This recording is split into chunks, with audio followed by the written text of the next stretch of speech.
Hola, welcome to my channel Clear Vision. My name is Simon and all the videos here are based on my experiences as a psychotherapist and as a human being trying to get through life. As always, please like and subscribe and leave any comments or feedback in the comments section below. And anything you want to add or know about or have insight to, I will try and make a video from it. Obviously you'd remain anonymous and I'll try and generalize the details, but the option's always there. This week I wanted to look at busyness, being busy. This week I wanted to check my phone, what my question was. Yeah, so I wanted to look at, like, there's this thing about finding out who you are, what it is that you want to do, leading an authentic life, and how to do that, and what is it that I'm exactly supposed to do and be. Why am I so busy? And so I'm going to look at in this video, why am I so busy? What are the driving forces behind this? What's going on for me? And I'm going to take a look at it from an existential perspective and also from a slightly Jungian perspective as well. Join me for more.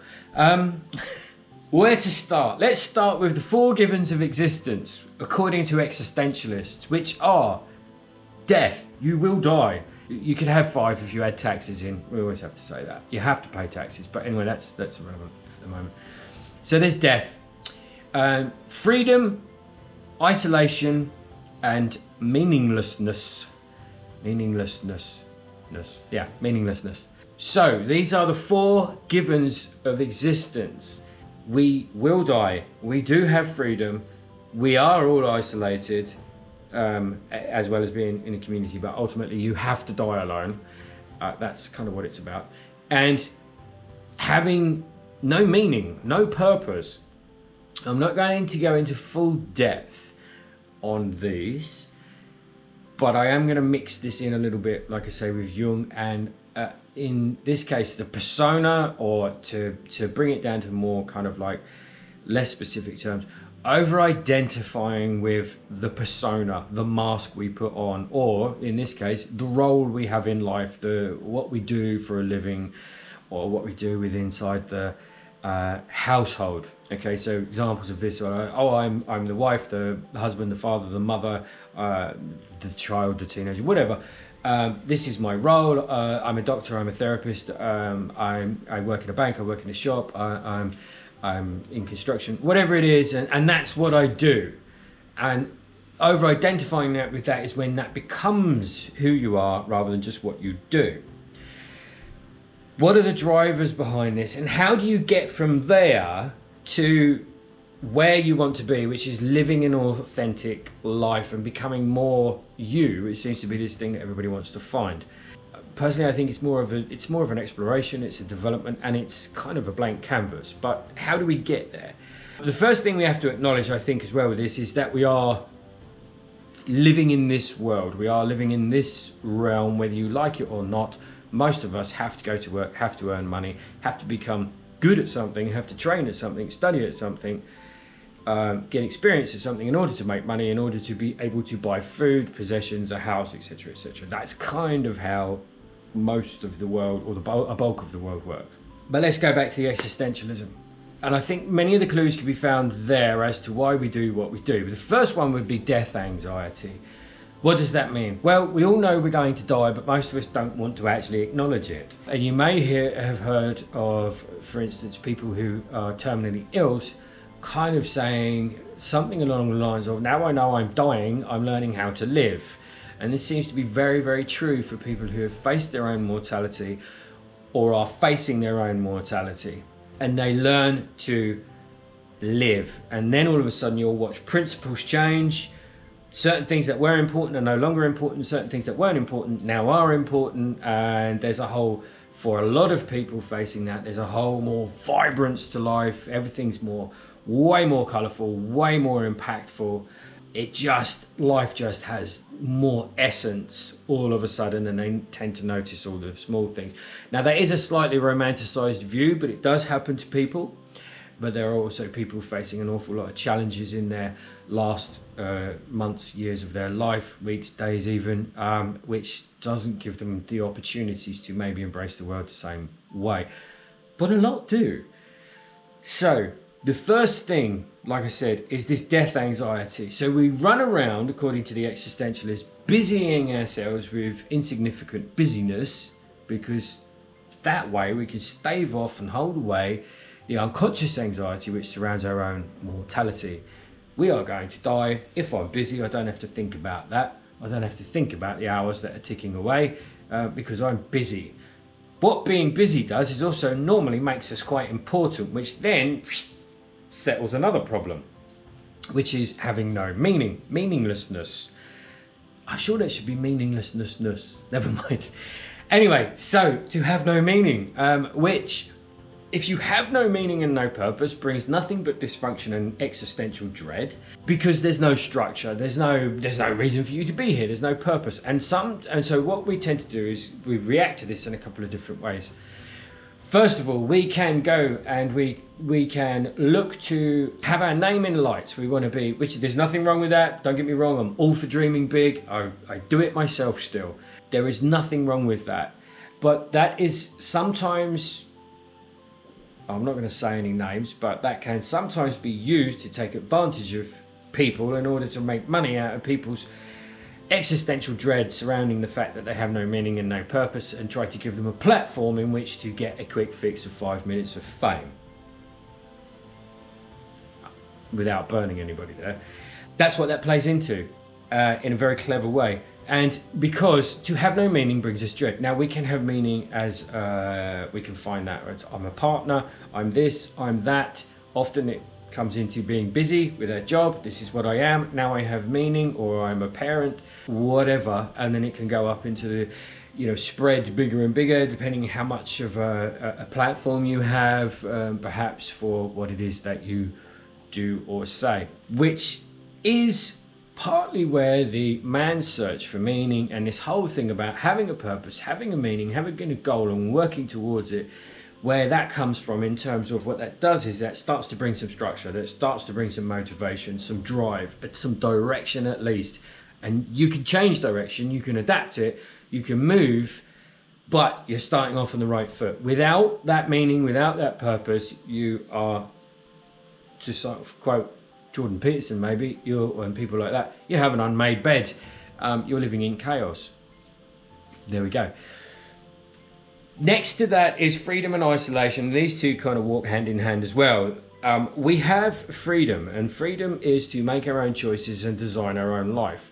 To a point, life can throw some real curveballs at us, but we have a freedom in how to react to certain situations. No matter how bad the situation might be or how amazing the situation might be, we choose how we do have a freedom of choice as to how we react to it, interpret it, perceive it. So someone may find immense joy from having a butterfly land on them, while someone else just doesn't notice it, sees it as irrelevant, doesn't like it, not interested. Oh, that's more beautiful than me, whatever. There is a freedom to perceive the situation. There is also perhaps the freedom to make decisions to improve your life. You can, for instance, this is where all this self-helpy guru stuff comes from. You can sit there and you can watch Netflix, or you can get up off your ass, learn a new skill, and get a side hustle and move forward. All of that stuff comes from this freedom to make these choices. Or you have the freedom of how to react within a situation. Do I get angry? Do I have compassion? Do I go like Zen monk and chill out? Do I fight? Do I flight? Whatever. Often we are unaware of our freedom of choice there, or we are kind of a bit of a slave to our emotions and our reactions, and that's an area for us to work on. And before we know it, we've reacted in some way and I could have done something different. That's where that freedom is. What freedom does do is it brings isolation. It puts you by yourself. You are responsible for your own life. That brings isolation in a kind of abstract sense. That isolation goes hand in hand also with death anxiety. You have to live alone, you have to die alone. Freedom, your freedom will bring you isolation. It will stand you out. Not above, it just stands you out. It pulls you out. You're part of something, but you're also an individual, and you have responsibilities to your life. You can either choose to accept those responsibilities or choose to give those that power to somebody else, which brings its own anxiety, because all of these have a flip side. If you face death, somehow you seem to know how to live. If you choose to, if you refuse to see that you're going to die, often we don't live properly. If we don't exercise our freedom, we become miserable because someone else will make decisions for us. If we do exercise our freedom, we also can experience misery because we can get it wrong. And we can make mistakes, and we can put ourselves in hard times, and we can isolate ourselves. Being part of something means giving your power over to it in this instance. So refusing to have your isolation brings you anxiety, but accepting that isolation, accepting that responsibility, accepting that freedom, and isolating yourself as an individual can, all of these things can bring huge rewards as well. Having no meaning brings you chaos and misery. Having meaning means you have to be strict with yourself, push, have drive, sometimes get up on bad days. It's like that, going to the gym, or if you, you're responsible for animals, children, other people, whatever you choose to have responsibility for that gives you meaning, you have to commit to that. You have to dedicate to that. Dedicate time, sometimes put that above your own well-being in order to keep moving forward in life. So there's your meaning. So there is kind of like a light side and a dark side to all of these things. Now, from a Jungian kind of perspective, we can, to solve this problem, we can adopt a persona, which is how you kind of act within certain social interactions. When we over-identify with the persona, so we become that. So, for instance, this is where something like empty nest syndrome happens, like with mainly with mothers, but it happens with fathers as well. You spend X amount of years dedicating yourself to the raising of your children, and then they leave the nest, you have an empty nest, and now you don't know who you are, because the answer to that is, without causing too much controversy, is you over-identified with your role. So you lost your individuality, you lost your sense of who you are, you lost your sense of self within your busyness, within your role, within those choices that you made, but you kind of over-identified with it. So you became everything that should be. So, for instance, let's go with therapist or whatever job or career a person decides to take. Now I'm going to become everything that is. Some people take it far enough to change their speech, change their voice, change everything, change their clothes, change what they like, build a complete illusion around what they think stereotypically or archetypally that should be. When you take away that layer, when you take away that persona after a certain amount of time, if enough time has elapsed, there's nothing behind it. It's empty. The individual has gone because the individual hasn't been nurtured. So what does all this jargon mean? What does all of this stuff mean? What can I take from it to help me? Because this is all very exciting, Simon, but what do I do with it? The first thing, and I used to get students to do this, and I sometimes do this with clients as well, if it's kind of relevant. You only have a week to live. What are you going to do with that week? What are you going to do with your time? What's important to you right now? Sometimes the answer, there's nothing, because nobody's ever felt. You can change the question. You win the lottery tomorrow. What are you going to do with the money? What are you going to spend it on? How are you going to shape your life? What would I see of you in 5 years' time? Ask yourself those questions. These are soul-searching questions. These are questions which dig down into actually what you value in life, not what you need to value, but what you actually, as an individual, value in life, what you give weight to. And often that gets ignored. Some people say, I'd climb this mountain, or I'd learn to paint or play a musical instrument, or I'd learn to do a card trick. I've always wanted to do this, I've always wanted to do that, or I'd spend more time with my children, or I'd spend more time with my partner, whatever it is, or I really wanted to see the pyramids of Egypt, and I've never been. I've always been too busy making money, doing stuff. So, and then you find out when you ask yourself those questions, when you face your mortality, what then happens is finding yourself a meaning. Now that can be your meaning. If you read a book by Viktor Frankl called Man's Search for Meaning, he was an Auschwitz survivor. I highly recommend reading it. His sense of meaning, he said, became, today I get through to, I dig this ditch and get through till soup time. And then after soup time, it was I continue digging this ditch and I get through till, you know, the next meal. I get through the night. That's my meaning. I have to do a good job because that pushes me through. And he believed, and you know, who am I to argue? He survived Auschwitz against all untold amounts of horrors. He made the basic things, everything that was available to him, and it's a classic example of freedom, isolation, and choice, and death, and facing all of them together and going, what am I tasked with? I'm tasked with digging this fucking ditch right now. Everything else is out of my control. I have to do this, so I'm going to do this. That's my meaning right here, right now, in this moment. Nothing else matters. And that's what got him through.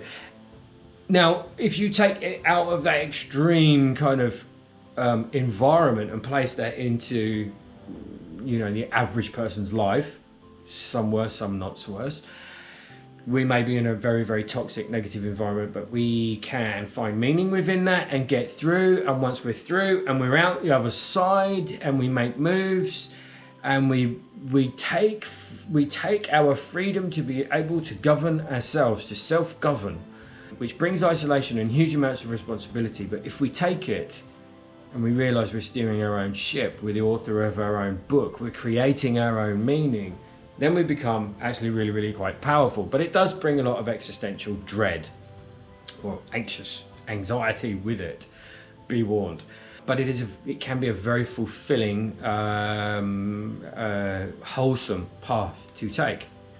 And these all have ripple effects. So, you know, accepting that you're going to die, finding out what you value in life, then choosing to exercise your freedom, choosing to embrace the isolation that comes along with that, and choosing to find a meaning, no matter, and it doesn't have to be having your name in lights. It doesn't have to be that you're a coffee table name or you're a rock star or a superstar or whatever it is that it might be, but find yourself a meaning.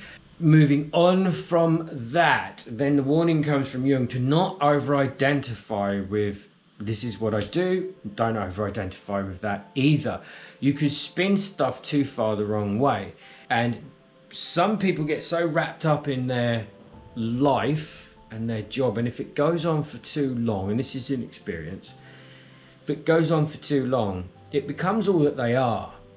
And then this kind of links back to another video I did on, you know, like what we do then is we tend to, I don't know, fulfill our pastime with our free time with Netflix, socializing, drinking. I'm not against drinking, by the way. You know, socializing, drinking, going to restaurants, all of this stuff. Meanwhile, underneath all of this, if you find yourself unhappy and then you don't know why, you may well have over-identified with your persona so that there's nothing left. The persona being that which you do for 8, 9, 10 hours a day, or maybe more. And then when you are left with your own downtime, what do you do with it? Do you live an authentic life? Do you act authentically to you? Now, doesn't mean all the time. People can do it in bits. People can do it when push comes to shove, when it's needed. But these questions are important to ask, and again, all of this movement forward, all of this creating the life that you want is about actually looking at yourself. It always comes back to you, reflecting on the self. What do you want? What do I want to look like? How do I want my life to look? What worries me the most? What doesn't worry me the most? If it was all going to end next week, what would I do with my time? What do I value? What are my boundaries? All of this stuff, you know, do I actually really give a shit about what I do for a living? A lot of people are going to say no. Some people will say yes. You know, but often if you find that the people who say yes to that have developed themselves some kind of a career that they enjoy, but they actually can put down as well, and they have something else outside of that, which is their authentic life as well, but their free time. So